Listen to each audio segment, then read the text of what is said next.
বরগুনায় 14 বছরের কিশোরীকে দফায় দফায় ধর্ষণ করেছে কয়েকজন ব্যবসায়ী। ধর্ষণের শিকার হওয়া ওই কিশোরী এখন 3 মাসের অন্তঃসত্ত্বা।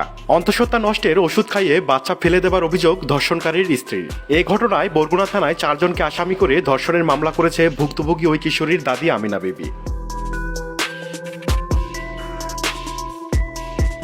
বরগুনার পৌর শহরের পিটিআই এলাকায় ভিক্ষাবৃত্তি করে জীবনযাপন করে ভুক্তভোগী কিশোরীর মা ও দাদি আমিনা বিবি। কিশোরীর বাবা বাক প্রতিবন্ধী হওয়ায় তার মা মানুষের বাড়ি বাড়ি গিয়ে ভিক্ষাবৃত্তি করে কোনো রকম সংসার ভার বহন করেন। অভাব অনটনের সংসারে 3 বেলা পেট ভরে খাবার খাওয়ার আশায় স্থানীয় এক খাবার হোটেলে রান্নাবান্নার কাজে সহযোগিতা করত ধর্ষণের শিকার হওয়া ওই কিশোরী। অভাব অনটনের দুর্বলতা কাজে লাগিয়ে অর্থের লোভ দেখিয়ে দফায় দফায় ধর্ষণ করেছে স্থানীয় দোকানদার খলিল। 4 জনে, খলিল, বশির, দুলাল আর কামাল। খলিলের বাসায় এনেছে, খলিলের বউর কথা কইয়া নিয়ে এবার খলিলের বউ ঘরে ছিল না, এবার জোর করে করছে দরজা লাগাইয়া। কিশোরীর দারিদ্রতাকে কাজে লাগিয়ে খলিলের সহযোগিতায় একে একে ধর্ষণ করে ওই এলাকার দুলাল, বশির, বেলাল ও কামাল। ধর্ষণের কয়েক মাস পরে যখন বুঝতে পারে ওই কিশোরী অন্তঃসত্ত্বা হয়েছে, সেই সাথে ধর্ষণের বিষয় জানাজানি হলে তড়িঘড়ি করে বাচ্চা নষ্ট করার ওষুধ খাইয়ে দেয় ভুক্তভোগী ওই কিশোরীকে।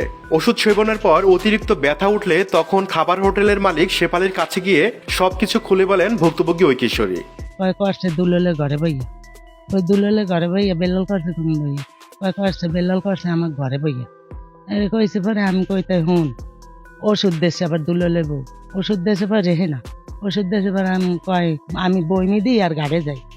আমি কইতে ওষুধটা খাস না খাইয়া ওষুধটা থুইয়ে দে আর তুই আইনের ব্যবস্থায় যা, এই আমি বলছি। কিশোরীর মা ও দাদি আমিনা বিবি ভিক্ষাবৃত্তি করে বিধায় সবসময় ঘরে থাকেন না। সেই সুযোগ কাজে লাগিয়ে পাষাণ্ডরা ধর্ষণ করেছে ভুক্তভোগী ওই কিশোরীকে। এই ঘটনায় গত 1 মে ভুক্তভোগী কিশোরীর দাদি আমিনা বিবি বরগুনা থানায় 5 জনকে আসামি করে ধর্ষণের মামলা দায়ের করে।